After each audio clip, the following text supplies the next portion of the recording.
وأما من أوتي كتابه بشماله فيقول يا ليتني لم أوت كتابيه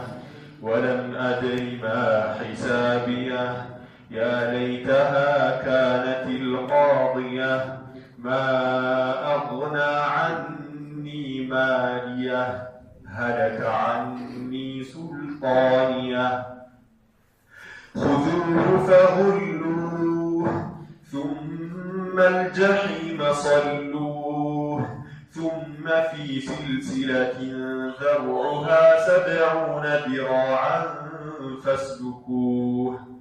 إنه كان لا يؤمن بالله العظيم ولا يحض على طعام المسكين فليس له اليوم هاهنا حميم ولا طعام إلا من غسلين لا يأكله إلا الخاطئون فلا أقسم بما تبصرون وما لا تبصرون إنه لقول رسول كريم وما هو بقول شاعر قليلا ما تؤمنون ولا بقول كاهن قليلا ما تذكرون تنزيل من رب العالمين ولو تقول علينا بعض الأقاويل لأخذنا منه باليمين ثم لقطعنا منه الوتين فما منكم من أحد عنه حاجزين وإنه لتذكرة للمتقين وإنا لنعلم أن منكم مكذبين وإنه لحسرة على الكافرين وإنه لحق اليقين فسبح باسم ربك العظيم أعوذ بالله السميع العليم من الشيطان الرجيم من همزه ونفخه ونفثه اللهم لا علم لنا إلا ما علمتنا إنك أنت العليم الحكيم وتب علينا إنك أنت التواب الرحيم اللهم اغفر لنا ولوالدينا ولمشائخنا ولجميع المسلمين اللهم اجعل القرآن العظيم ربيع قلوبنا ونور صدورنا وجلاء أحزاننا وذهاب همومنا وغمومنا برحمتك يا أرحم الراحمين اللهم اجعل اجتماعنا هذا اجتماعا مرحوما وتفرقنا من بعده تفرقا معصوما ولا تجعل فينا ولا معنا شقيا ولا محروما برحمتك يا أرحم الراحمين قريب علفت كفلوش لي يسورة الحاقة يا مجمرياوچون አንቀጾች ለማየት ሞክረናል ዛሬ ደግሞ በአላህ ፈቃድ የምናየው ከ25ኛው አንቀጽ ጀምሮ ያለውን ትርጉም ይሆናል ማለት ነው አላህ Subhanahu Wa Ta'ala ስለ ቂያማ ምንነት ሁኔታዎች ክስተቶች ከዘረዘረ በኋላ በቂያማ ቀን ሰዎች የሚኖራቸውን ሁኔታ ገለጸ የተወሰኑት ሰዎች መጽሐፋቸው የሥራ መዝገባቸው በቀኝ እጃቸው ተሰጥቷቸው እንደሚደሰቱ ሰዎችን እንዲያነቡላቸው እንደሚጋብዙ እንደዚሁም ደግሞ ያንን መጽሐፍ በቀኝ እጃቸው ከተቀበሉ በኋላ የሚጠብቃቸውን መስተንግዶ የሚያገኙትን እርካታ የሚያገኙትን ደስታ አላህ Subhanahu Wa Ta'ala ዘረዘረልን አብራራልን ማለት ነው فأما من أوتي كتابه بيمينه فيقول هاؤم اقرءوا كتابيه إني ظننت أني ملاق حسابيه ምርመራዬን እንደማገኘው እርግጠኛ ነበርኩኝ ብሎ ይናገራል ሰዎችንም ይጋብዛል እንዲያነቡለትም ያሳያል መጽሐፉ ተሳካልኝ አለፈልኝ ተረፍኩኝ ዳንኩኝ እዩልኝ እያለ ለሰዎች ሁሉ ያሳያል ማለት ነው فهو في عيشة راضية في جنة عالية قطوفها دانية يسوي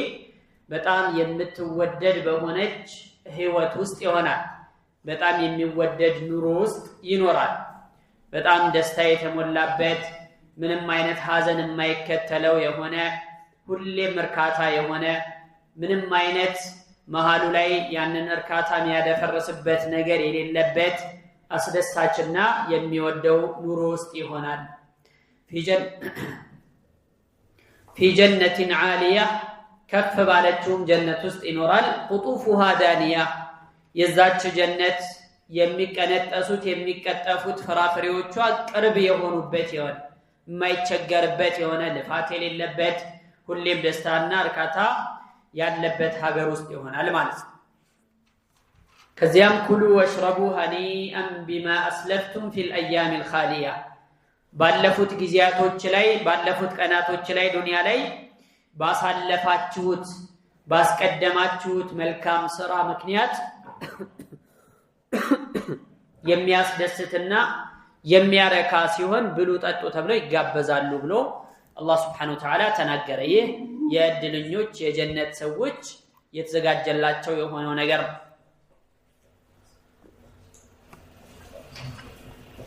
እንግዲህ ቁርአን ያንዱን ሁኔታ ተናግሮ ሌላኛውን አይተውምና ከዚያ አስከትሎ ቀጥሎ ደግሞ መጽሐፋቸው በግራ እጃቸውን የሚቀበሉ ሰዎች የሥራ መዝገባቸው በግራቸው የሚሰጣቸው ሰዎች ሁኔታቸው ምን ይመስላል የሚለውንም እንደዚሁ አላህ ጠቀሰ አብራራ። فقال عز من قائل وأما من أوتي كتابه بشماله فيقول يا ليتني لم أوت كتابيا ولم أدري ما حسابيا يا ليتها كانت القاضية ما أغنى عني ماليه هلك عني سلطانيا يلعن وأما من أوتي كتابه يسرى مزقبو يتسدأو سوما بشماله بقراء الجو تتمززوك وعلى بكل يمسدأو سوما فيقول يلعن يا ليتني ويمنيوتي يلعن لم أوت كتابيا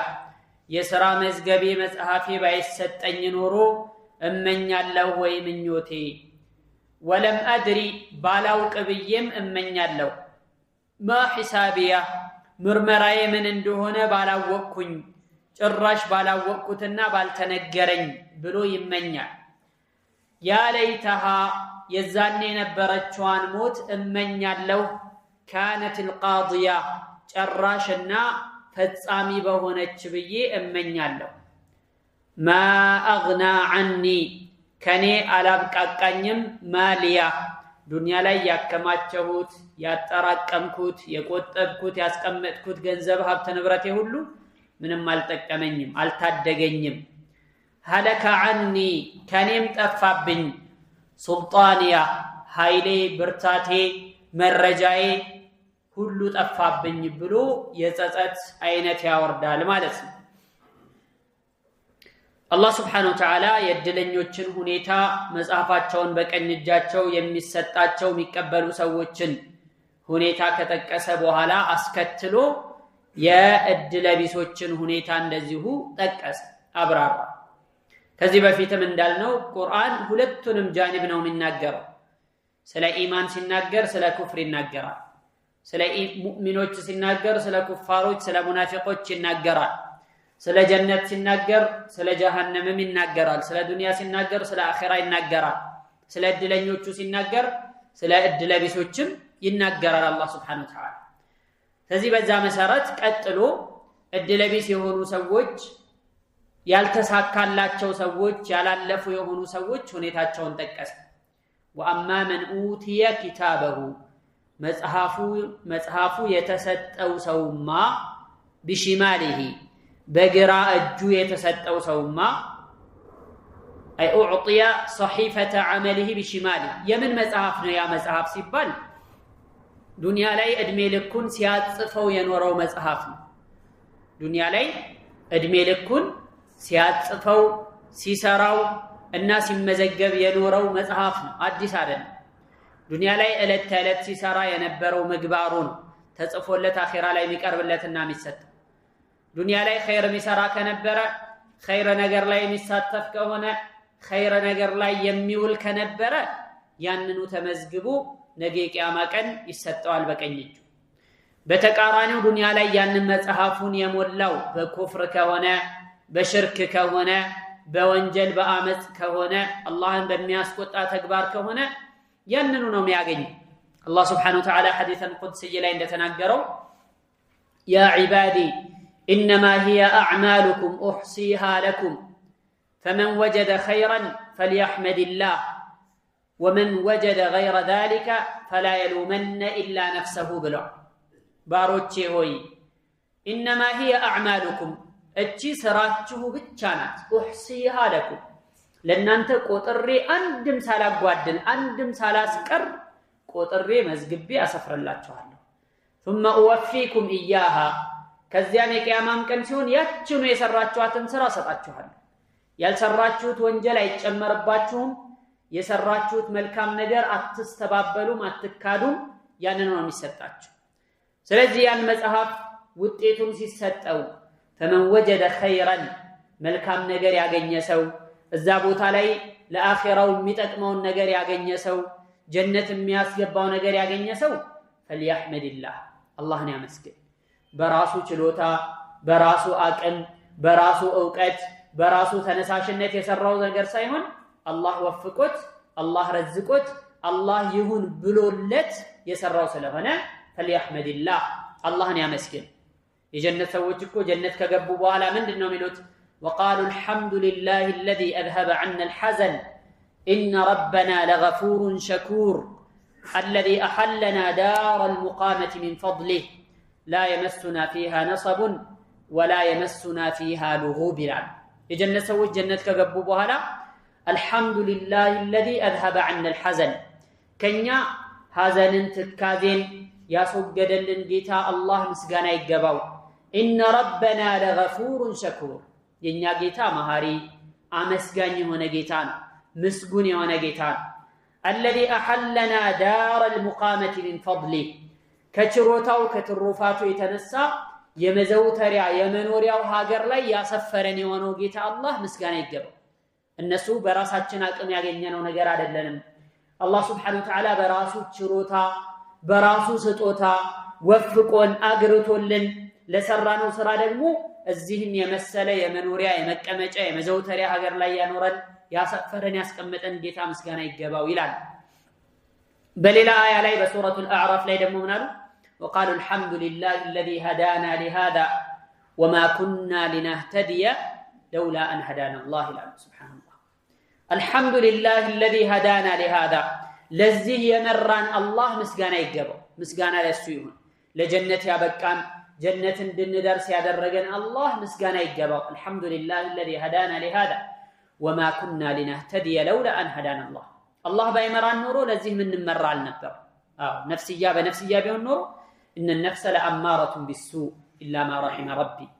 الله سبحانه وتعالى ያዘነለት ሰው ካልሆነ በስተቀር ነፍስያ በመጥፎ ነገር በጣም ታዛለች። ስለዚህ አላህ አዝኖልን መርቶን እዚህ እንድንደርስ ለዚህ እንድንበቃ ያደረገን ምስጋና ይገባው ብለው ነው የጀነት ሰዎች የሚናገሩት። ስለዚህ فمن وجد خيرا فليحمد الله አላህን ያመስግን። መልካም ነገር ያገኘ ሰው አልহামዱሊላህ ይበል። ومن وجد غير ذلك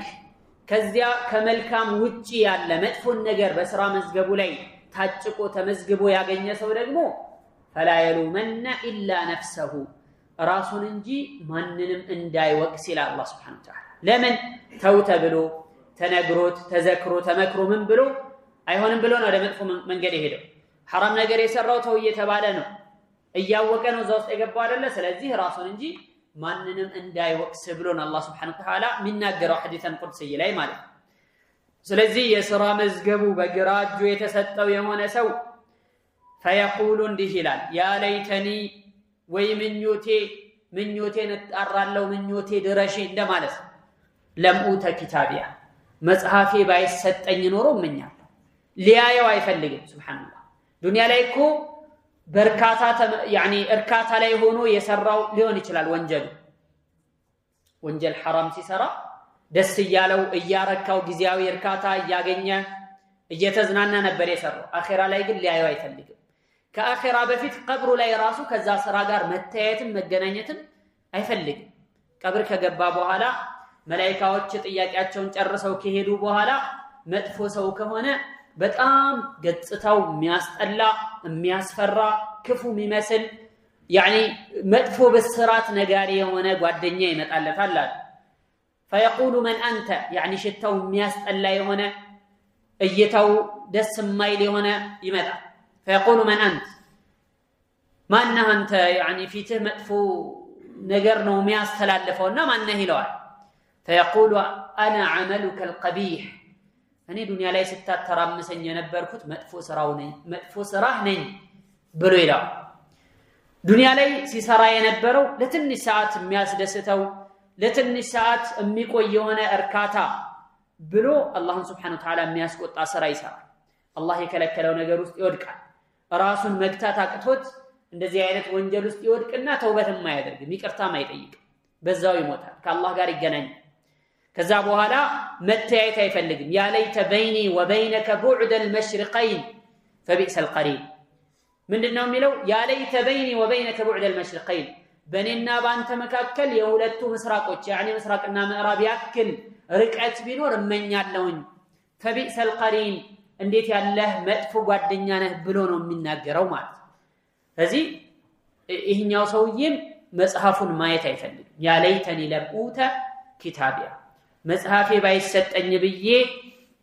እመኛለሁኝ ብሎ ይላል ያ ለይተኒ ለም أعطى هذا الكتاب بما اشتمل عليه من قبائح أعمالي ውስጡ ላይ የተቀጠቀው ውስጡ ላይ የያዘው ጸያፍ ተግባራትና መጥፎ ስራዎች ሁሉ እንዳለ ሆኖ ባልተሰጠኝ በዛው በቀረ ይላል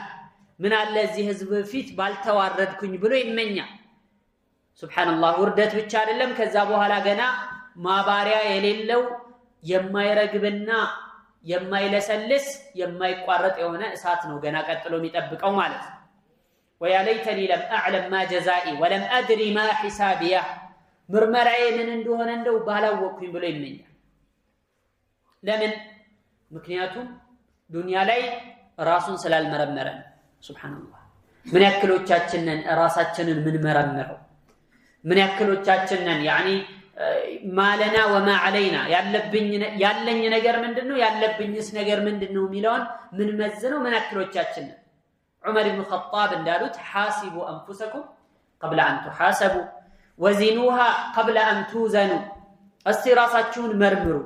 ቆም ብላችሁ እዩ እስቲ እኔ ማን ነኝ በሉ ራሳችሁን በየቀኑ ሰው ከራሱ ጋር ሙሐሰባ የሚያረግ ከሆነ ከራሱ ጋር ምርመራ የሚኖረው ከሆነ የነገ የቂያማው ምርመራ ይቀልለታል وزنوها قبل ان توزنوا ራሳችሁን ሚዛን ላይ አስቀምጡና መዝኑ ምን ያክልነን የሚለውን እዩት ከአላህ ጋር ያለን ግንኙነት እስከምን ድረስ ነው የሚለውን አስሉት قبل ان توزنوا ነገ የቂያማ ቀን ቆማችሁ ከመመዘናችሁ በፊት እንደዚሁም ደግሞ ለታላቁ ቀን ቀጠሮም ተዘጋጁ ብለው ነው ዑመር ኢብኑ ኸጣብ የሚመክሩት ራስን ዛሬ መተሳሰብ ለነገ ሒሳብ ይቀላል ቀለል ያደርገዋል ማለት ነው ስለዚህ በየቀኑ ሰው ከራሱ ጋር ሊነጋገር ይገባል ሙሐሰበተ ነፍስ የሚባለው ትልቅ ለውጥም ያመጣል ለኸይር ያለኝ ተነሳሽነት እስከምን ድረስ ነው ለመልካም ነገር ያለኝ ጉጉት ምን ድረስ ነው ከአላህ ጋር ያለኝ አላቃ ግንኙነት ምን ያክል ጥሩ ነው ምን ያክልስ የተስተካከለ ነው ከሰዎች ጋር ያለኝ ግንኙነት እስከምን ድረስ ነው የሚለውን በደንብ ማየት ያስፈልጋል ይሄ ሰውዬ ወለም አድሪ ማ ሒሳቢያ ምርመራዬ ምን እንደሆነ ባላወቅኩኝ ብሎ ይመኛል ያ ለይተሃ كانت القاضيه ያቺ ያለፈችው የሞትኳት የነበረችው ሞት كانت القاضيه ፈጻሚ ጨራሽ ብትሆን እመኛታለሁኝ ብሎ ይላል ምን ማለት ነው ማለት ባልተነሳውኝ ኖሮ ብሎ ይመኛል ሃይሃት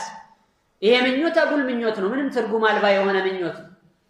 የመጀመሪያው ያለፈው አንድ ጊዜ የሞት ነው ሞት በዛው በቀረን ባልተቀሰቀስኩኝ ብሎ ይመኛል ያ ለይተሃ كانت القاضيه اي يقول الكافر حين ياخذ كتاب عمله بشماله የሥራ መዝገቡ በግራ እጁ ሲቀበል ጊዜ የቂያማ ቀን እንደዚሁም ደግሞ የመጨረሻውን ፍጻሜ ምን እንደሆነ ሲያረጋግጥ ጊዜ የዛኔ የሞትኩት ሞት በዛው የሚያስቀረኝ ቢሆን ብሎ ይመኛል ባልተነሳውን ባልተቀሰቀስኩኝ ብሎ ይመኛል ማለት ነው ሞት በዛው ቢቀጥል ኖሮ እንደገና ወደ ህይወት መመለስ ባልኖረ ኖሮ ብሎ ይመኛል ቀታዳ ብኑ ዲዓማ ምን ያለው ተመነ الموت ይሄ ካፊር መሞትን ተመኘ እዚህ ቦታ ላይ ولم يكن عنده شيء في الدنيا اكره منه ዱንያ ላይ ከሞት የባሰ የሚጠላው ምንም ነገር አልነበረ الله سبحانه وتعالى ምንድነው ያለው يود احدهم لو يعمر 1000 سنه ከኩፋሮች መካከል አይሁዶችም ነሳራዎችም ሁሉም ማለት አንደኛቸው 1000 ዓመት ቢኖር ይመኛል ረጅም እድሜ ቢኖር ይመኛል ለምን መሞት ስለማይፈልግ ከሞት የባሰ የሚጠላው ምንም ነገር የለም ነብዩ አለይሂ ሰላቱ ወሰለም ምን አሉ من احب لقاء الله احب الله لقاءه ومن كره لقاء الله كره الله لقاءه ከአላህ Subhanahu Wa Ta'ala ጋር መገናኘትን የሚወድ የሆነ ሰው አላህን እሱን ማግኘት ይወዳል አሉ ከአላህ ጋር መገናኘትን የሚጠላ የሆነ ሰው አላህ Subhanahu Wa Ta'ala ይህንን ሰውዬ ማግኘትን ይጠላል ብለው ነብዩ አለይሂ ሰላቱ ወሰለም ተናገሩ ከዛ አይሻ ረዲየላሁ ዐንሃ ጠየቀቻቸው አላህ መልእክተኛ ሆይ እንደዛ ከሆነ መሞትን እኮ ሁላችንም እንፈራለን ደስ አይለንም አሉ ብላ አይሻ ጠየቀች አይ እንደዛ ማለት አይደለም ሙእሚን የሆነ ሰው መሞቻው ጊዜ ሲቀርብ የሞቱ ጊዜ ሲደርስ ጊዜ ስራውን ያያል እስከዛሬ ያሳለፈው መልካም ስራ አለ ኢማኑ አለ ተስፋ ያደርጋል ከአላህ ጋር መገናኘትን ይቋምጣል የተዘጋጀለትን መልካም ነገር ሲመለከት ቀድሙኒ ይላል የሙስሊም ሩህ ቶሎ ወደ ቀብሩ ሰዱኝ ባካችሁ አታዘግዩኝ ብሎ ቶሎ መሄድን ይመኛል ይህን ጊዜ አላህ Subhanahu Wa Ta'ala እሱን ማግኘትን ይፈልጋል ይወዳል ካፊር ደግሞ ሞትን ሲያይ ሞትን ሲመለከት ፊትለፊቱ ሲጋፈጥ ጊዜ እስከዛሬ ያሳለፈው ኩፍር ወደፊት የሚጠብቀውን ቅጣት አዛብ ማአት ሲመለከት ጊዜ ከሪህ አላሁ ሊቃአ ከአላህ ጋር መገናኘትን ይጠላል አላህ Subhanahu Wa Ta'ala እሱን ማግኘት አይፈልግም ብለው ነብዩ አለይሂ ሰላቱ ወሰለም ተናገሩ ስለዚህ ይህ ሰውዬ ዱንያ ላይ ያለ ከሞት የባሰ የሚጠላው ምንም ነገር አልነበረ وشر من الموت ما يطلب منه الموت سبحان الله ከሞት የባሰ መጥፎ የሚባለው ደግሞ ሞትን የሚያስመኝ የሆነ ነገር ደግሞ ከሞት የባሰ ነው ማለት ሞትን የሚያስመኝ ነገር ከሆነ ከሞት የባሰ ነገር ነው ማለት ነው ብለው ቀታዳ ኢብኑ ዲዓማ ይናገራል ስለዚህ ያለፈው ሞት የመጨረሻ ቢሆን ኖሮ ብሎ ይመኛል ምኞት ብቻ ያ ለይተሃ كانت القاضيه ከዛስ ما اغنى عني ماليه هلك عني سلطانيه ሰው በዱንያ ላይ ያለ ገንዘብ ካለው ያሻው ነገር ይሰራል ገንዘብ ካለ ምን አለ ብለውም ይተርታል ይህ ሰውዬ ግን አኺራ ላይ ምንም እንደማይጠቅመው አይቶ እንደዚህ ይላል ما اغنى عني ماليه ዱንያ ላይ ያከማቸሁት ሀብት ንብረት ምንም አልጠቀመኝ ሱብሃንአላህ የሆነ ሰው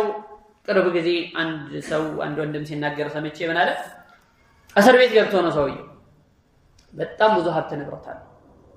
ይሄ ሁሉ ሀብት ንብረት ሁሉ ገንዘቤ ከዚህ የማያስወጣኝ ከሆነ ምን ይሰራልኛል ብሎ ይላል አኺራም ላይ ሀከለ ما اغنى عني ماليه አኺራ ላይ ዱንያ ላይ የፈለገ ያክል የማይለካ የማይደካ ሀብት ቢኖረው ኢማን ከሌለው ዋጋ የለው በዛ ንብረቱ ሀብቱ ኸይር ነገር ካልሰራበት አኺራን ካልሸመተበት ጀነትን ካልገዛበት ዋጋ የለው ፋይዳ የለው ما اغنى عني ماليه ዱንያ ላይ ለረጅም ዘመናት ያከማቸሁት የሰበሰብኩት ያጠራቀምኩት ሀብት ንብረት አልጠቀመኝም እነዚህ ሰዎች እኮ لو ان لهم ما في الارض جميعا ومثله معه لافتدوا به من سوء العذاب يوم القيامه وبدا لهم من الله ما لم يكونوا يحتسبون የቂያማ ቀን ዱንያ ላይ መሬትን የሚሞላ ገንዘብ ቢኖራቸው ኖሮ አኺራ ላይ በዛ ገንዘብ ፊዳ ለማድረግ ከፍለው ከዛ ቅጣት ነፃ ለመውጣት ይፈልጉ ነበር ቢያደርጉ እንኳን አላህ Subhanahu Wa Ta'ala አይቀበላቸው መሬትን የሚሞላ ያክል ወርቅ ቢኖራቸው እንኳን ማተቁብለ منهم ከነሱ አላህ Subhanahu Wa Ta'ala አይቀበላቸው ነው የተባለው ይህም ሰውዬ እንደዚህ ይላል ዱንያ ላይ ያኒ የከፈረለት የሆነ ዱንያ ላይ ዘመዶቹን ያራቀበት የሆነ ሰውን የገፋበት የበደለበት የሆነ ራሱን يعني ኮፍሶ ማለት ነው ራሱን ከሌሎቹ ከፍ አድርጎ ሲያይበት የነበረው ሀብት ንብረት እንዳልጠቀመው ለምን ነገር እንዳላብቃቀው ይናገራል ما اغنى عني مالي ሁለተኛው ነገር ደግሞ هلك عني سلطاني سلطان ማለት ቁዋ ማለት ነው ኃይል ማለት ነው ብርታት ማለት ነው ሰው ዛሬ ራሱን አፈርጥሞ ኃያል ሆኖ ለሚመጣበት ማንኛውም ነገር መመከት ያስችለኛል ብሎ የሚያስበውን አካሉን ይገነባል ልቡን ረስቶ ማለት ነው አካሉን ውጫዊ ገጽታውን ይገነባል ጡንቻውን ያፈረጥማል يعني ምንም ነገር እንዳይደርስበት ሆኖ ራሱን ያበረታል ልቡን ግን ይዘነጋል ልቡ ከሸረሪት ድር የባሰ ደካማ ይሆን በአላህ Subhanahu Wa Ta'ala መመካት የለ እሱን መፍራት የለ እሱን ማስተዋወስ የለ ልቡን ምን አድርጎታል ልክ እንደ ኦና ቤት አበላሽቶታል አካሉን ግን ገንብቷል ምንም ፋይዳ የለውም ትርጉም የለውም ما اغنى عني مالي هلك عني سلطاني ኃይሌ ብርታቴ ሁሉ ጠፋ ተወገደ እነዚህም እንኳን ዛሬ ላይ ከዚህ ከተጋረጠብኝ አደጋ ከመጣብኝ ቅጣት ሊያስጥሉኝ አልቻሉም ብሎ ይናገራል ወይም ደግሞ ሱልጣንያ ማለት ዱንያ ላይ ያለው ንግስናዬ ወይም ስልጣኔ ሹመቴ ማለትም ሊሆን ይችላል ቁርጡቢ በዚህ መልክ ፈሰረው هلك عني سلطانيا ማለት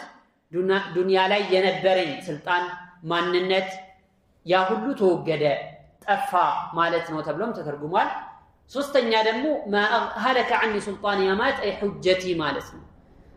መከራከራዬ መረጃዬ يعني ምረታበት የሆነው ንግግር ሁሉ ጠፋብኝ ብሎ ይናገራል ማለት ነው ይሄ እንግዲህ አኺራ ላይ ምንም የማይሰራ ምንም ፋይዳ የሌለው የሆነ ነገር ስለሆነ ነው አልጠቀመኝም ብሎ የሚናገር اما المؤمن الذي اوتي كتابه بيمينه መጽሐፉ በቀኝ እጁ የተሰጠው ሰው ደግሞ የዛን ቀን ምንም ጸጸት የለበትም የሚያሰማው ሮሮም ዋይታም የለም الله سبحانه وتعالى برحمته بأذنته شفنوت يعني لخير نجر أبقتوتها لمن دنيا لا الله نفرس لنبر الذين يخشون ربهم جيتاتشون المفروا ينبروا الله سبحانه وتعالى عندما ياتشو عندما يكتاتلاتشو عندما يكتاتراتشو أسبوا السن كما وانجلنا كما مت يتكتبوا ينبروا سوج آخر عليه من الماينة ستت من الماينة ندامة يلباتشو ማለት ከዛ ይሰውዬ በዚህ አይነት መልኩ ጸጸቱን ዋይታውን ሪታውን እንደሚጠቅስ እንደሚናገር አላህ ከገለጸ በኋላ አስከትሎ የሚመጣበትን ነገር ተናገረ فقال عز من قائل خذوه فغلوه ثم الجحيم صلوه ثم في سلسلة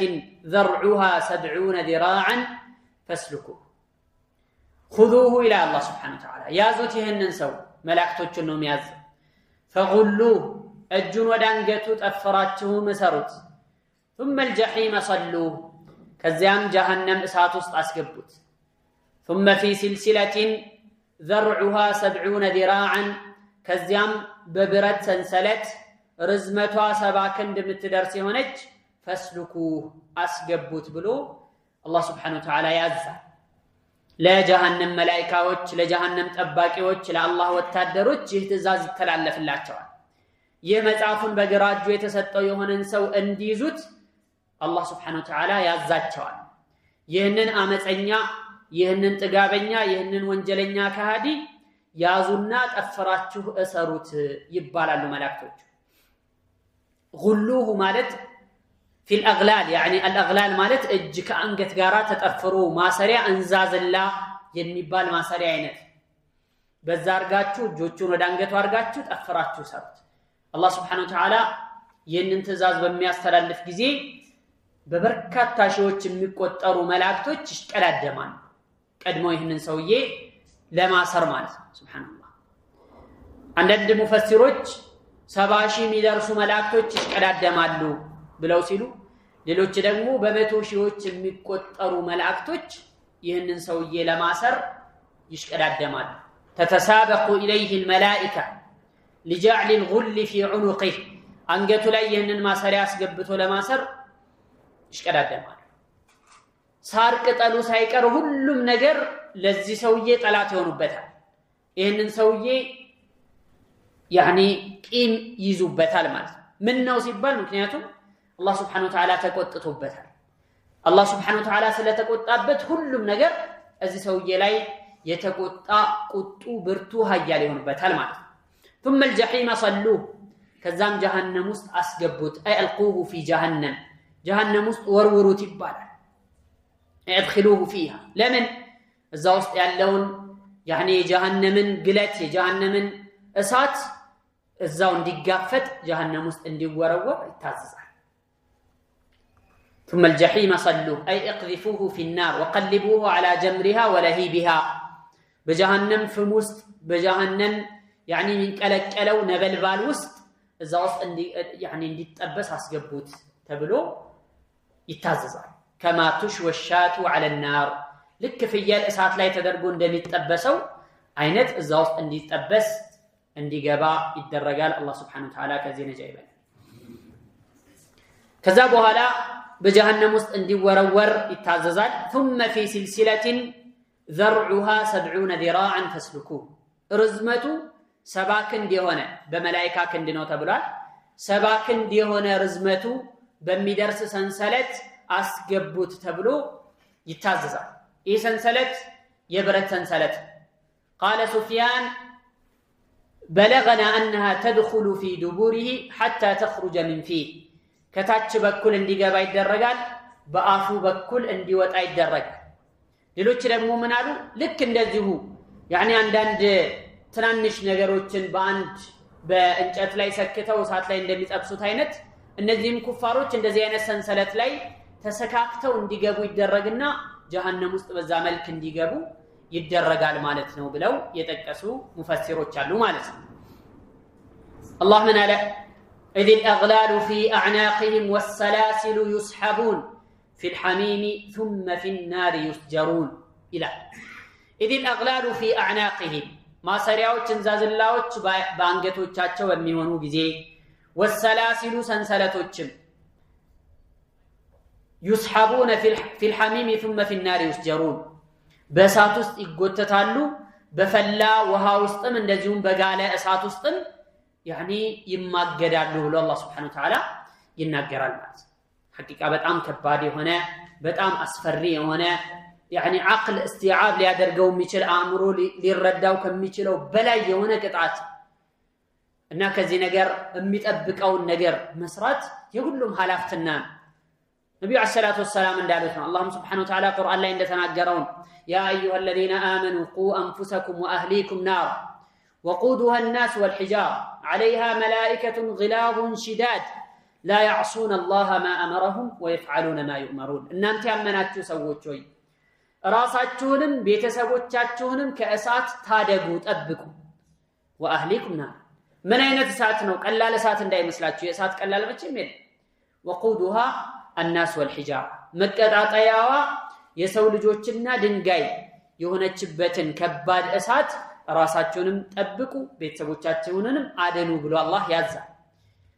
በዛች እሳት ላይ عليها ملائكة غلاظ በጣም ብርቱ የሆኑ መላእክቶች አሉ ሽዳድ ጠንካራ የሆኑ ምንም ርህራሄ የሚባል ልባቸው ላይ ያልተፈጠረባቸው እጅግ በጣም ጨካኝ የሆኑ መላእክቶች አሉ لا يعصون الله ما أمرهم ويفعلون ما يؤمرون الله ያዘዛቸውን ነገር የማያምፁ የሆኑ የታዘዙትን የሚተገብሩ የሚፈጽሙ የሆኑ ዝግጁ ሆነው የሚጠብቁ መላእክቶች አሉ እና ከነዚህ አይነት ራሳቸውን ቤተሰባቸውንም ጠብቁ ብሎን አላህ የሚያዝ እና ይህ ካፊር የሆነ ሰው በእንደዚህ አይነት يعني ርዝመቱ 70 ክንድ በሆነ ሰንሰለት ውስጥ እንዲገባ ይደረጋል عند حديث لا عبد الله بن عمرو بن العاص واستلفت حديث ترمذي بزجبوا نبي عليه الصلاه والسلام لهلال لو ان رصاصه مثل هذه واشار الى مثل الجمجمه ارسلت من السماء الى الارض وهي مسيره 500 سنه لبلغت الارض قبل الليل من قالوا عنديت يبرت قراج قال لك يراس قلم متاكل ጭንቅላት የሚያክል የሆነ የብረት ቁራጭ ከሰማይ ወደ መሬት ቢምዘገዘግና ቢወረወር ቢጣል ወደታች وهي مسيره 500 سنه ከሰማይ መሬት ያለው ርቀት የ500 ዓመት ርቀት ከላይ ወደ ታች ቢጣል ኖሮ ለበለغت الارض قبل الليل ለሊት ከመድረሱ በስተፊት መሬት ይደርሳል በጧት ላይ ከሰማይ ወደ መሬት ቢጣል ቢወረወር የ500 ዓመት የሚያክል ርቀት ያለውን መንገድ ለሊት ከመድረሱ በፊት መሬት ይደርሳል አሉ ነብዩ ሰለላሁ ዐለይሂ ወሰለም ولو انها ارسلت من راس السلسله ግን ይህ ሰንሰለት ሰባ ክንድ ከተባለው ሰንሰለት ላይ እንደዚህ ተዘርግቶ ከላይ ቢጣል በሱ ልኬት ማለት ነው ከላይ ቢጣል ታች ለመድረስ الليل والنهار قبل ان تبلغ اصلها او قعرها يعني አመታትን ይፈጅ ነበር ከላይ ታች ላይ ለመድረስ ብዙ አመትን ይፈጅ ነበር ይሄ ሲልሲላ የተባለው እዚህ ቦታ ላይ درعها 70 ذراعا ሰባ ክንድ የሚደርስ የተባለው ሰንሰለት ነው እንደዚህ የሚረዝመው ማለት ነው በዚህ አስገቡት ብሎ አላህ Subhanahu Wa Ta'ala መላእክቶችን ያዛል ማለት ነው ታዲያ ሰውዬ ለዚህ ያበቃው ምንድነው በዚህ አይነት መልኩ يعني ከባባድ መላእክቶች ተሰማርተውበት እጅግሩን ጠፍረው እጆቹን ካንገቶቹ ጋር አስረው ወደ ጀሃነም እንዲወረውሩት በዚህ የረዘመ ሰንሰለት ተሰክቶና እዛው ውስጥ ገብቶ ጀሃነም ውስጥ እንዲጠበስ የተወሰነበት በምን ምክንያት ነው ምን ጥፋት አጥፍቶ ነው መቼም ቀላል ጥፋት አጥፍቶ አይደለም እንደሚታወቅ ከባድ ጥፋት ቢያጠፋ ነው ለዚህ የበቃው ለመሆኑ ጥፋቱ ምን ነበር አላህ Subhanahu Wa Ta'ala ቀጥሎ ባለው አንቀጾች ላይ አብራራ فقال انه كان لا يؤمن بالله العظيم ولا يحض على طعام المسكين سبحان الله ይህ ወንጀል ምናልባት ሰዎች እንደቀላል አድርገው የሚያስቡት ዱንያ ላይ ማለት ነው እንደቀላል የሚያዩት እንደቀላል እንደ ኖርማል ብለው የሚያስቡት የሆነ ወንጀል አላህ ዘንድ ግን ከዚህ የባሰ ወንጀል ከዚህ የባሰ ጥፋት ነው እሱም ምንድነው انه كان لا يؤمن بالله العظيم የመጀመሪያው ትልቅ ዋንኛው ጥፋት انه كان لا يؤمن አያምንም ነበር بالله العظيم በታላቁ ጌታ በኃያሉ አምላክ በአላህ Subhanahu Wa Ta'ala አያምንም ነበር ይህ ነው የመጀመሪያው ጥፋት ትልቁ ጥፋት ከዚህ የባሰ ጥፋት ነው ከዚህ በታች ያሉ ጥፋቶችና ወንጀሎች አላህ Subhanahu Wa Ta'ala ለፈለገው ሰው ይቅርታ ያደርጋል ይመራል አላህ Subhanahu Wa Ta'ala በሱ አምነው لا اله الا الله محمد رسول الله ብለው አምነው ሽርክን ርቀው ይህንን لا اله الا الله የሚያፈርስ የሆነ ነገር ተጠንቅቀው ወደሱ ለሄዱ ሰዎች ከፈለገ ይመራቸዋል እንዲሁ ጀነት ሊያስገባቸውም ይችላል ከቀጣቸውም ደግሞ በወንጀላቸው በጥፋታቸው መጠን ቀጥቶ ከዛም ለጀነት ያበቃቸዋል ግን የማይመረው ይቀር የማይለው ወንጀል ምንድነው ኩፍር ነው ክህደት በአላህ ማስተባበል ነው በሱ ላይ ማጋራት ከዚህ የባሰ ወንጀል የለም انه من يشرك بالله فقد حرم الله عليه الجنه ومأواه النار وما للظالمين من انصار እንደሚለው انه بالله የሚያጋራ በሱ ላይ የሚያሻርክ የሆነ ሰው የአላህን ስልጣን ለሌላው አሳልፎ የሚሰጥ የሆነ ሰው فقد حرم الله عليه الجنه الله سبحانه وتعالى ጀነት መግባትን እርም አድርጎበታል حرام አድርጎበታል ومأواه النار መኖሪያው እሳት ነው የሚሆነው وما للظالمين من انصار በዚህ አይነት መልኩ በደል ለሚፈጽሙ በደለኞች ደግሞ ምንም አይነት ረዳት የላቸው ان الله لا يغفر ان يشرك به ويغفر ما دون ذلك لمن يشاء الله በሱ ላይ የማጋራትን ወንጀል ፈጽሞ አይመርም በጭራሽ ከዚህ በታች ያለውን ግን ለፈለገው ይምራል ብሎ አላህ Subhanahu Wa Ta'ala ተናግሯል የዚህ ሰው ይሄ ሁሉ የተዘረዘሩት ቅጣቶች የተነገረበት ሰው ጥፋቱ ምንድነው በአላህ መካዱ በአላህ መክፈሩና ማስተባበሉ ዛሬ ላይ እኛ እንደቀላል የምናየው እንደቀልድ የምንመለከተው የሆነ ወንጀል ነው ኩፍር ማለት በቃ يعني ብዙ ሰዎች يعني በአላህ ያምኑ ከእስላም ውጭ ናቸው ስለዚህ እንደ ኖርማል እንደ ቀላል ተደርጎ የሚታይ ጥፋት ይሆናል አይ እኮ እንደው አላመንም እንጂ እኮ ምናምን ይባላል ካለማመን የባሰ ወንጀል ነው ካለማመን የባሰም ጥፋትም ነው ሰውየው የፈለገ መልካም ሰው ሊሆን ይችላል የፈለገ ጥሩም ሰው ሊሆን ይችላል አኽላቁ ማሻአላህ የተባለለት ሊሆን ይችላል ኩፍር ካለ ግን ውስጡ ባዶ ኩፍር ካለ የሰውዬ በከባድ ወንጀል የሚፈለግ የሆነ ሰው አላህ ዘንድ ማለት እና የሰውዬ انه كان لا يؤمن بالله العظيم በኃያሉ ጌታ ሰማይ መሬቱን በዘረጋው አምላክ ሰዎችን በፈጠረው يعني ሁሉም ነገር ባስገኘው የሚረዝቅ በሆነው የሁሉም ነገር ስልጣን በእጁ በሆነችው ጌታ አላህ Subhanahu Wa Ta'ala አያምንም ነበር። ይህ ትልቁ ወንጀል ትልቁ ጥፋት ይህ ነው። ለዚህ ሸቃ ለዚህ እድለቢስነት ለዚህ ለማያባራ ቅጣት ማብቂያና መጨረሻ ላይ የሌለው ጥፋት ያበቃው ትልቁ ነገር አደሙል ኢማን ቢላሂ ተዓላ በአላህ Subhanahu Wa Ta'ala አለማመኑ ነው። ይህ በርካታ አንቀጾች ላይ ካሁን ፊት ብዙ ሱራዎች ላይ ያየነው ነው። ወደፊትም ብዙ ቦታዎች ላይ አላህ ደጋግሞ የሚናገረው የሆነ ነገር ኩፍርን ማወቅ ያስፈልጋል። عرفت الشر لا للشر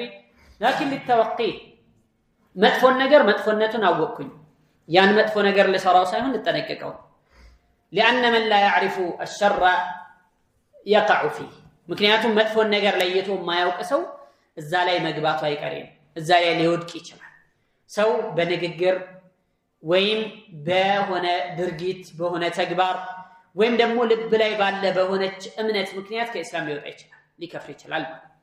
ስለ ኩፍር ማወቅ ስለ ሽርክ ማወቅ ስለ ተውሂድ ማወቅ ስለ ኢማን ማወቅ ግዴታ ይሄንን የማያውቅ ሰው ኩፍር ምንድነው እስላም ምንድነው የሚለውን ለይቶ የማያውቅ ሰው ሽርክ ምንድነው ተውሂድ ምንድነው የሚለውን ማያውቅ ለይቶ የማይገነዘብ የሆነ ሰው ጥፋት ላይ የመውደቅ እድሉ ሰፊ ስለሆነ ማለት ነው ከዚህ መካከል አንድ እንደማሳያ አላህ በሱረቱ ተውባ ላይ የጠቀሰው ምሳሌ አለ የሆኑ ሰዎች ወደ ተቡክ ዘመቻ እየሄዱ ነበር ከሰሃቦች ጋር ተቀላቅለው የነበሩ ማለት ነው ሙናፊቆች ነበሩ ከዛ የሆነ ንግግር ተናገሩ ما راينا مثل قرائنا هؤلاء ارغب بطونا ولا اكذب السنا ولا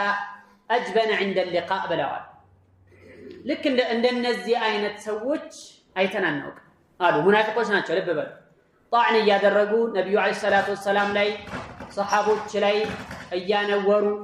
በመጥፎ ያነሷቸው ነው ይሄን ንግግር የተናገሩት ከኔ ጋር ما راينا مثل قرائنا هؤلاء እንደነዚህ አይነት ሰዎች አይተናነውቅም አሉ ሰሃቦችን ነው የሚሉት اكذب السنا ምላሳቸው አንደበታቸው ውሸታም የሆነ በጣም ዋሾ የሆኑ ولا ارغب يعني ሆዳቸው ደግሞ በጣም ሰፊ የሆኑ የማይጠግቡ የማይረኩ የሆኑ ولا اجبن عند اللقاء ከጠላት ጋር ደግሞ ፊት ለፊት በሚገጥሙ ጊዜ ፈሪ የሆኑ እንደነዚህ አይተን አንነውቅም ብለው ያወራል እርስ በርስ እየተነጋገሩ ማለት ነው ከዛ ነብዩ ሰለላሁ ዐለይሂ ወሰለም ጋር አንድ ሰሃቢ ሄዶ ሰምቷቸው ማለት አሁን የተናገራችሁትን ለነብዩ ሰለላሁ ዐለይሂ ወሰለም ሄጄ እናገራለሁ ብሎ ሄዶ ተናገረ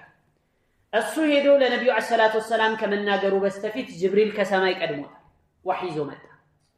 አላህ Subhanahu Wa Ta'ala يعني ولئن سألتهم ليقولون إنما كنا نخوض ونلعب بتطيقاቸው ይላሉ እኛ በወሬ የዘባረቀን እየተጫወተን ነው እንጂ ካንጀታችን አይደለም ያሁኑን ወሬ ያወራን እኛ መንገደኞች ስለሆን መንገዱን እንዲያጥርልን የባጤ ቆጡን ስናወራ ስንዘባረቅ ነው እንጂ አምነንበት አይደለም ከልባችን አይደለም ይሄን የተናገርነው ይሉሃል ቁል በላቸው አቢላሂ ወአያቲሂ ወረሱሊሂ ኩንቱም ተስተህዚኡን በአላህ ነው የምታሾፉት በአላህ Subhanahu Wa Ta'ala በአንቀጾቹ ወይም በሱ ምልክቶች ነው የምታላግጡት ወይስ በመልእክተኛው ነው የምታላግጡት በእነዚህ ነገር ነው የምታሾፉት የምታወሩበት አጣችሁ የምትሳለቁበት የምትቀልዱበት ነገር አጣችሁ ነው በአላህ የምትሳለቁት በመልእክተኛው ነው የምትሳለቁት በዲን ነው የምታሾፉት لا تعتذروا قد كفرتم بعد ايمانكم ምንም ምክንያት አደርድሩ አቅቷል قد كفرتم بعد ايمانكم ከእምነታችሁ በኋላ ክዳችኋል ካፊር ሆናችኋል ከእስላም ወጣችኋል በለህ ነገራቸው ይተባል ምን እንዲያረጉት እነዚህ ሰዎች እነሱ በቃ ያላሰቡት ያኒ እዚህ ደረጃ ይደርሳል ብለው ያልገመቱት የሆነ የመንገደኛ ወሬ ብለው ያወሩ ነበር ግን ይሄ ንግግራቸውን ተባለ ኩፍር ነው በዲን ማላገጥ በዲን ማሾፍ በአላህ Subhanahu Wa Ta'ala ማላገጥ መቀለድ በመልእክተኞች በሙስሊሞች يعني من በኢማናቸው ማለት መቀለድ ከእስላም የሚያስወጣ عموما ኩፍር የሚባለው ምንድነው የሚለው ማወቅ ያስፈልጋል በንግግር ምክንያት ከእስላም ሊወጣ ይችላል በሆነ በስራ ምክንያት ከእስላም ሊወጣ ይችላል ውስጡ ላይ ያለውን እምነት በመቀየር ከእስላም ሊወጣ ይችላልና ማወቅ መጠንቀቅ ይበጃል ይጠቅማል ማለት ነው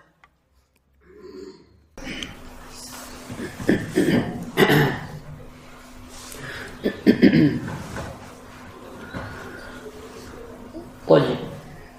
قال الله تبارك وتعالى إنه كان لا يؤمن بالله العظيم ولا يحض على طعام المسكين ስለዚህ የመጀመሪያው ጥፋቱ عدم الإيمان نبر بالله على ما منو نبر እስልምናን አለመቀበሉ ነበር ሁለተኛው ጥፋት ደግሞ ولا يحض አያነሳሳም ነበር على طعام المسكين ችግረኛን በማብላት ላይ ሰዎችን አያነሳሳም ነበር ብሎ አላህ ተናገረ ሁለተኛው ጥፋት ይሄ ለጀሃነም ያበቃው ለጀሃነም ያደረገው ካለማመኑ ጋራ ሌላ ለሰዎች መልካም ነገር እንዲደረግ ሰዎችን አያነሳሳም ነበር ለምን لأنه ليس في قلبه رحمة يرحم بها الفقراء والمساكين لا تشجروش لا دوش ميرار رابط أنجث النبر أيازم النبر قلب دارك نبر مالس ويراسو يمجب ويسووش اندي مجبوات شوية النساسا لمن مكنياتهم اندي أزن الله شو يمي قفافو إيمان سلالينو الله سبحانه وتعالى نبي عليه الصلاة والسلام لتناقروت ارحموا من في الأرض يرحمكم من في السماء بمدر لالو تزانو بسماء يالله الله سبحانه وتعالى يزن الله إنما يرحم الله من عباده الرحماء الله سبحانه وتعالى كباروچ ماكل ميازنو لمان ነው ካላችሁ ለአዛኞቹ ናቸው ካዘናችሁ ይታዘንላችኋል ለምስኪን يعني አንዳንድ ጊዜ እኮ يعني ለማድረግ አቅም ላይኖር ይችላል ግን ውስጥ ላይ ምን ሊኖር ይገባል ሐዘኔታ መልካም ሐሳቤ ተናሳሽነት ሊኖር ይገባል ማለት ነው ይሄ ጀሃነም ውስጥ እንዲገባ የተደረገው ሰውዬ የአላህን ሐቅ አልተወጣ በማመን በኢማን የሰዎችንም ሐቅ አልተወጣ በመርዳትና በማገዝ ማለት ነው ሰዎችን يعني እንዲመግቡ ሌሎችን አያነሳሳም ሲባል ለራሱ ማያደርገውም እንደማለት ነው ቢያንስ ሰዎችን የሚያነሳሳ ቢሆን يعني ለራሱ ማድረግ ባይችል እንኳን ሰዎችን ሊያነሳሳ ይገባ ነበር ይሄንን ግን ሰውየው አላደረገም ይሄ ማለት ማን ነው ተያይዞ ሊደረጉ የሚገባቸው ነገሮችን አላደረገም ማለት በሌላ አገላለጽ ለምሳሌ ሙስሊም የሆነ ሰው በአላህ Subhanahu Wa Ta'ala ያመነ ሰው ከገንዘቡ ላይ ቀንሶ ለድሆች ለምስኪኖች መስጠት አለበት ዘካ ማውጣት አለበት ካለው ንብረት ላይ ማለት ይህ ካፊር ግን لا زكاة عنده ولا صيام ولا أي شيء زكاة የሚባል ነገር አያውቅ ምጽዋት መስጠት የሚባል ነገር አያውቅ ለምን ነገ አገኘዋለሁ ብሎ ተስፋ ስለሌለው ማለት ነው وذلك يقول النبي عليه الصلاه والسلام الصدقه برهان صدقه ምንድነው ቡርሃን ማስረጃ ነው ማሳያ ነው ለምንድነው ማሳያነቱ ሲባል ለኢማን ማሳያ ነው ሰውየው ይሄንን ገንዘቡን ላቡን ጠብ አድርጎ ያገኘውን ገንዘብ አውጥቶ የሚሰጠው ምን ሲሆን ነው ነገ አላህ Subhanahu Wa Ta'ala ዘንድ አገኘዋለሁ ብሎ ሲያስብ ነገ ምናልባት يعني ከጀሃነም ቅጣት ሊያስጥለኝ ይችላል የሚል ስሜት ሲኖረው አላህ ዘንድ ጥፍ ድርብ ሆኖ ይጠብቀኛል ብሎ ሲያስብ ነው የሚሰጠው አውጥቶ የሚሰጠው ማለት የሰውዬ ግን ኢማን የለው ስለዚህ ኢማን ስለሌለው ኢማን የሚያነሳሳ ወይም ከኢማን ጋር ተያያዥነት ያላቸው ተግባሮችም እሱ ዘንድ በፍጹም የለም ስለዚህ የአላህን ሐቅ አልተወጣም የሰዎችንም ሐቅ አልተወጣም በዚህ ምክንያት ነው ለቅጣት የተዳረገበት ምክንያት ማለት ነው مؤمنوች والذين في اموالهم حق معلوم للسائل والمحروم እያለ አላህ Subhanahu Wa Ta'ala ይናገራል ከዚህ በፊት ሱረቱል ማዓሪጅ ላይ አማኞች ማለት በገንዘባቸው ላይ የታወቀ የሆነ ሐቅ ያለባቸው ሰዎች ናቸው ለማን ነው ያ ሐቅ للسائل والمحروم ለሚጠይቅም ይሁን ጥያቄ ለተነፈገም ይሁን يعني ለማይጠይቅ የሆነ ችግረኛ ነው ግን አይጠይቅ ለእንደዚህ አይነቱም የሚሰጡ ናቸው የታወቀ የሆነ ድርሻ በገንዘባቸው ላይ ያለባቸው ሰዎች ናቸው ብሎ ነው ያወደሳቸው ማለት በሱረቱል ሙደثር ላይ ከዚህ በፊት አይተናል ጀሃነም ያስገባችሁ ምንድነው ማሰለከኩም في سقر ይባላል እዚህ ሰቀር ውስጥ እንድትገቡ ያስገባችሁ ጉዳይ ምንድነው ሲባሉ قالوا لم نكن من المصلين ከሰጋጆች ጋር ነበር ዱንያ ላይ አንሰግድም ነበር ولم نكن نطعم المسكين ምስኪኖችንም አንመግብም ነበር ጀሃነም እንድንገባ ሰበብ ይሆነን ይህ ነው ብለው እንደሚጠቅሱ ተናግሯል ስለዚህ ኢማን ቀሪኑ الصلاه የሶላት ጓደኛ ነው የማይነጣጠሉ ነገሮች ናቸው እንደዚሁም ደግሞ ሶላትና ዘካም አብረው የሚሄዱ ኢጣም ያው طبعا ዘካ ውስጥ የሚገባ ስለሆነ አብረው የሚጓዙ የማይነጣጠሉ የማይለያዩ የሆኑ ጓደኛሞች ናቸው ቁርአን ውስጥ የሚጠቀሱ ማለት ነው እዚህ ነው ሰዎች ለጀሃነም ያበቃቸው ነገር ነብዩ ሰለላሁ ዐለይሂ ወሰለም ሲሞቱ ምንድነው ያሉት الصلاه الصلاه وما ملكت ايمانكم ያሏቸው የሶላትን ነገር አደራችሁ ሆነ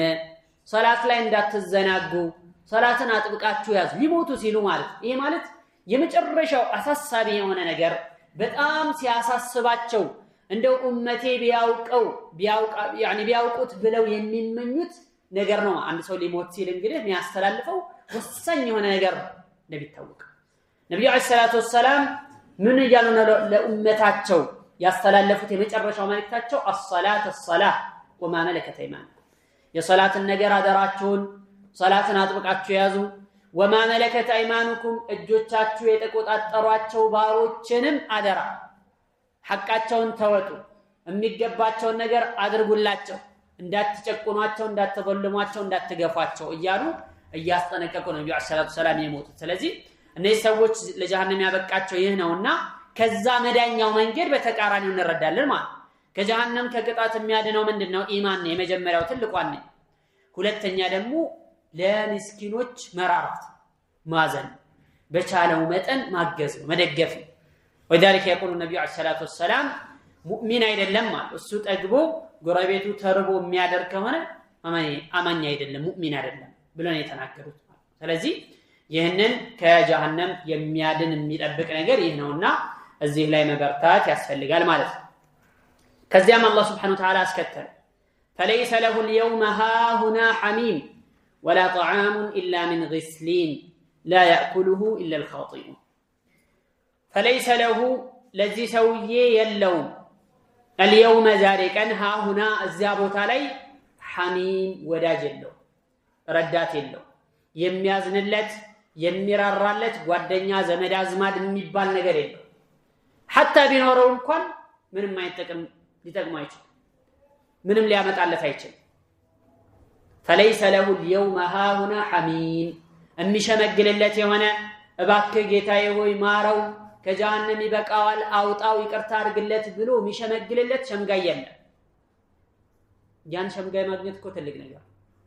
ኢማን ላለው ሰው ግን ያን ሽምግልና ማግኘት የሚችለው ዱንያ ላይ ኢማኑን ይዞ እስልምናውን አጥብቆ ይዞ ለሄደ ሰው ነው ሸፋዓ የሚኖረው ሽምግልና የሚኖረው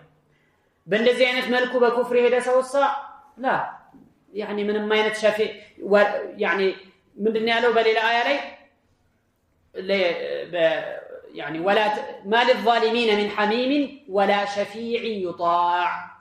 ለበዳይ ሰዎች ወዳጅ የላቸውም ረዳት የላቸውም የሚራራላቸው የሚያዝንላቸው ወዳጅ የላቸውም አኺራ ላይ ولا شفيع يطاع ተሰሚነት ያለው ሸፋዓው ሽምግልናው የሚሰማ የሆነ ሸምጋይ የላቸውም ለኩፋሮች ማንንም አይሸመግልላቸው حتى ነብያቶች እንኳን ለዘመዶቻቸው መሸምገል አይችሉም ነብያቶች በኩፍር ለሄዱ ዘመዶቻቸው እንኳን መሸምገል አይችሉም ነብዩላህ ኢብራሂም አለይሂ ሰላም ለአባታቸው ሸፋዓ ማድረግ አይችሉም የቂያማ ቀን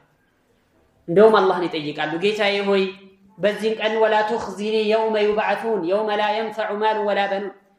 ሰዎች በሚቀሰቀሱበት ቀን እንዳታዋርደኝ ብለው ዱዓ አድርገው ለምነው ነበር ዱንያ ላይ እያሉ ማለት ሰዎች በሚቀሰቀሱበት ቀን እንዳታዋርደኝ ከዛ በኋላ ጌታዬ ሆይ አባቴን ከማጣት የበለጠ ውርደት ምን አለ ከዚህ ከራቀ ካንተ ረህመትና አዝነት የራቀ ከሆነው አባቴ የበለጠ ምዋረድበት የሚያዋርደኝ ነገር ምን ይኖራል እባክህ እሱን ተውልኝ ብለው ይሞክራሉ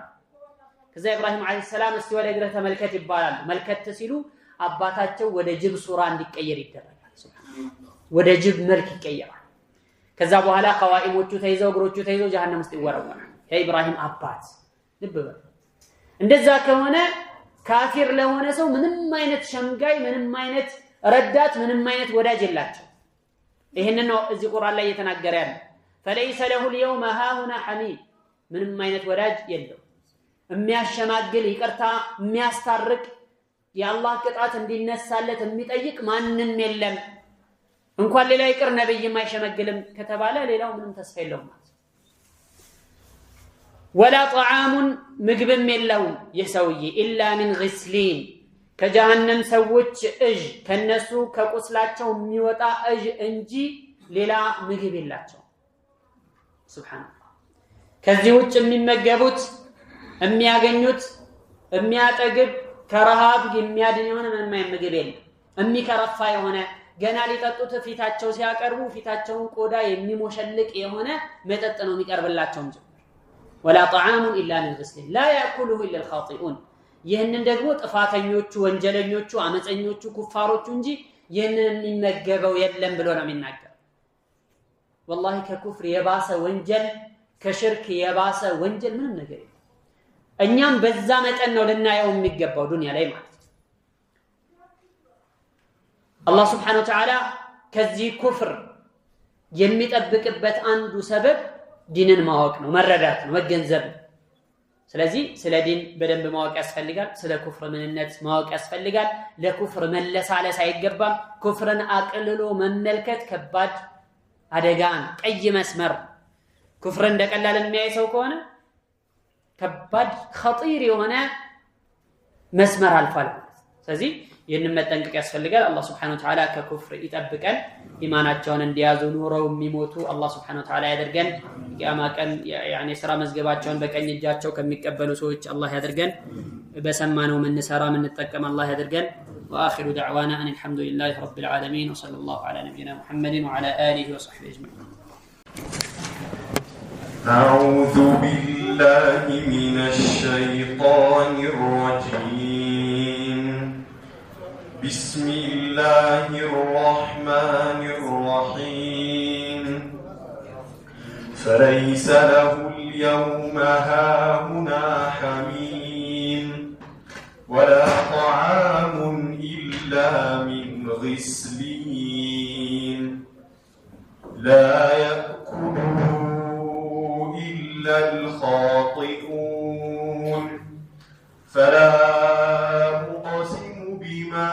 تبصرون وما لا تبصرون إنه لقول رسول كريم وما هو بقول شاعر قليلا ما تؤمنون ولا بقول كاهن قليلا ما تذكرون تنزيل من رب العالمين ولو تقول علينا بعض الأقاويل لأخذنا منه باليمين ثم لقطعنا منه الوتين فما منكم من أحد عنه حاجزين وإنه لتذكرة للمتقين وإنا لنعلم أن منكم مكذبين وإنه لحسرة على الكافرين وإنه لحق اليقين فسبح باسم ربك العظيم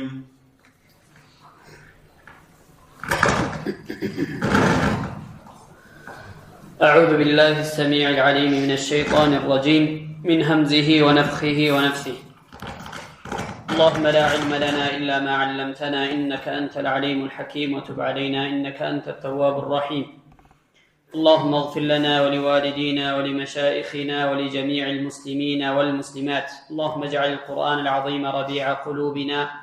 ونور صدورنا وجلاء أحزاننا وذهاب همومنا وغمومنا برحمتك يا أرحم الراحمين ዛሬ በአላህ ፍቃድ የሱረቱል ሐቃ የመጨረሻዎቹን አንቀጾች ነው የምናየው ሱረቱል ሐቃ እንግዲህ የዳሰሳቸው ብዙ ጉዳዮችና ነጥቦች አሉ ከዛ መካከል ዛሬ የሚነግረን ወይም ዛሬ የሚዳስሰውና የሚያየው የሚያነሳው ጉዳይ አንዱ ይህንም የቁርአንን እውነተኝነት ከአላህ Subhanahu Wa Ta'ala ዘንድ የወረደ ለመሆኑ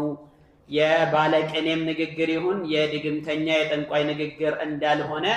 አላህ Subhanahu Wa Ta'ala አስረግጦ መረጃ ጠቅሶ ነው የሚናገረው ምሎም ጭምር ማለት ነው يقول الله تبارك وتعالى فلا أقسم بما تبصرون وما لا تبصرون إنه لقول رسول كريم من على فلا أقسم أمر الله ቢማ ቱብሲሩን በምታዩት በምትመለከቱት ሁሉ ነገር እምላለሁ ወማ ላ ቱብሲሩን በማታዩትም ነገር በአጠቃላይ እምላለሁኝ ኢነሁ ለቀውሉ ረሱሊን ከሪም እርሱ የተከበረ መልእክተኛ ንግግር ለመሆኑ እምላለሁኝ በምታዩትም በማታዩትም ነገር ብሎ አላህ Subhanahu Wa Ta'ala ተናገረ ማለት ነው ፈላ ኡቅሲሙ ሚለው አገላለጽ ላ ዛኢዳናት يعني ለማጥበቅና ለማጠንከር ተብሎ የተጨመረች ቃል ናት ማለት ነው ፈላ ኡቅሲሙ ማለት እምላለሁኝ የሚል ማዕናና ትርጉም ነው የሚይዘው طيب አላህ Subhanahu Wa Ta'ala ከዚህ በፊትም እንግዲህ በርካታ ምዕራፎች ላይ እንዳየነው አላህ በተለያዩ ነገሮች ይምራል እሱ የሚምልባቸው ነገሮችም የሚምልባቸው ጉዳዮችም እንደዚሁ በጣም يعني ትልቅ ቦታ ያላቸው ትልቅ ማዕናና መልእክት ያላቸው ነገሮች ናቸው እዚህ ቦታ ላይ በመንደነ የማለው ስንል بما تبصرون وما لا تبصرون በምታዩትም ነገር በአጠቃላይ እምላለሁኝ وما لا تبصرون በማታዩትም ነገር በጠቅላላ እምላለሁኝ ብሎ አላህ Subhanahu Wa Ta'ala ተናገረ እንግዲህ ዑሙም ነው ሽሙል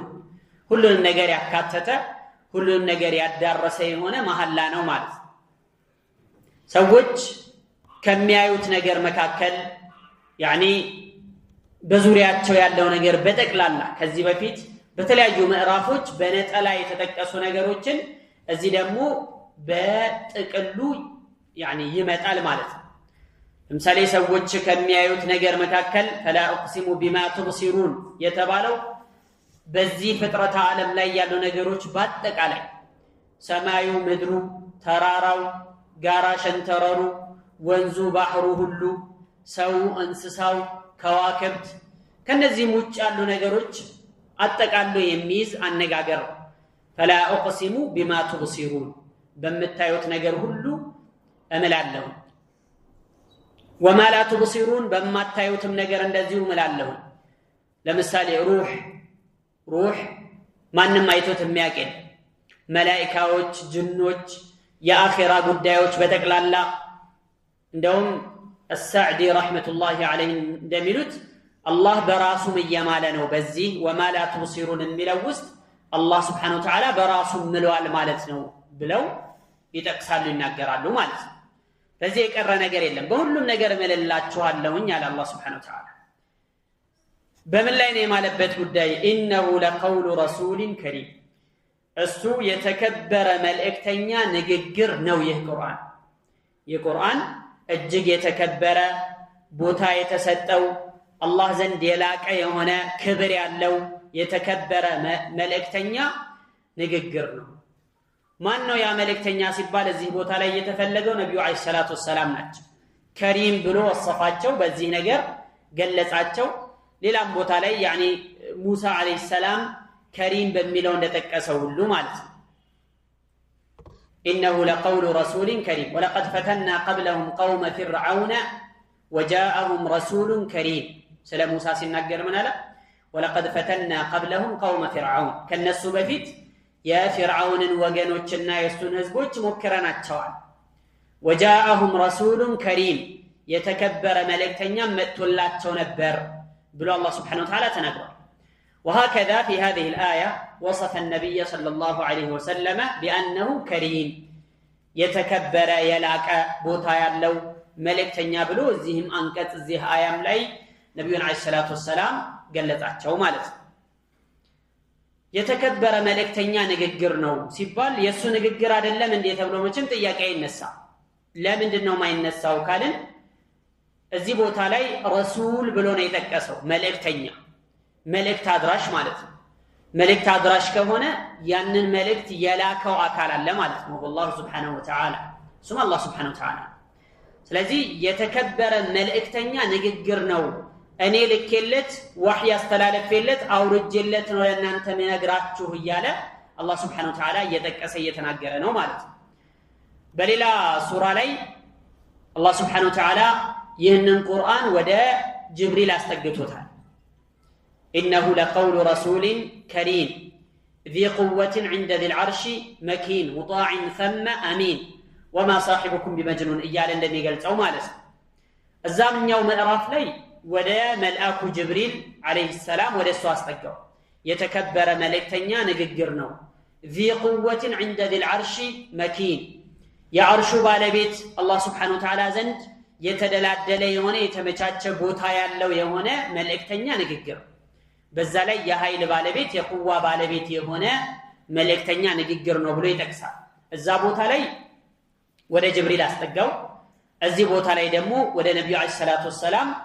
አስጠጋው። ይሄ አገላለጽ ይህ ንግግር ይህ ቁርአን እነሱ እንደሚሉት ከሌላ አካል የተቀጠፈ ከሌላ ቦታ የመጣ ተረት እንደዚሁ ሳይሆን ከአላህ ዘንድ በመልአኩ ጅብሪል አማካኝነት ወደ ተከበረ መልእክተኛ የወረደ መልእክት ነው የሚል ማዕና ነው ያለው ማለት ነው። إنه لقول رسول كريم የተከበረ መልእክተኛ ንግግር። ከዛ በኋላ አስከትሎ የጠቀሰው ነገር ይህንን የሚያጸናና ይህንን የሚያጠናክር የሆነ ነው። ምንድነው ያለው ቀጥሎ? وما هو بقول شاعر የቁርአን የባለቅኔ የገጣሚ ንግግር አይደለም። قليلا ما تؤمنون የምታምኑት ጥቂት ብቻ ነው፣ ወይም ደግሞ قليلا ما تؤمنون ጥቂት እንኳን አታምኑም ብሎ አላህ Subhanahu Wa Ta'ala ጠቀሰ። ይሄ ማለት ማን ነው? የቁርአን የተነገረ የመጣላቸው ንግግር ነብዩ አለይሂ ሰላቱ ወሰላምን በተለያየ አውሳፍ ይወስፉ ነበር። ከዚህ በፊት ለማየት እንደሞከረው ነብዩን አለይሂ ሰላቱ ወሰላም አንዳንድ ጊዜ ይሄ ገጣሚ ነው ባለቅኔ ነው ይሏቸዋል፣ ሻዒር ነው ይሏቸዋል። በሌላ ጊዜ የጠንቋይ ንግግር ነው ይላል፣ በሌላ ጊዜ ድግምተኛ ንግግር ነው፣ ሌላ ጊዜ ደግሞ የእብድ ንግግር ነው እያሉ ነብዩን አለይሂ ሰላቱ ወሰላም በተለያየ አውሳፍ በተለያዩ ገለጻዎች ይገልጿቸው ነበር። ይህንን ነው እዚህ ቦታ ላይ ያፈረሰባቸው ያለው አላህ Subhanahu Wa Ta'ala وما هو بقول شاعر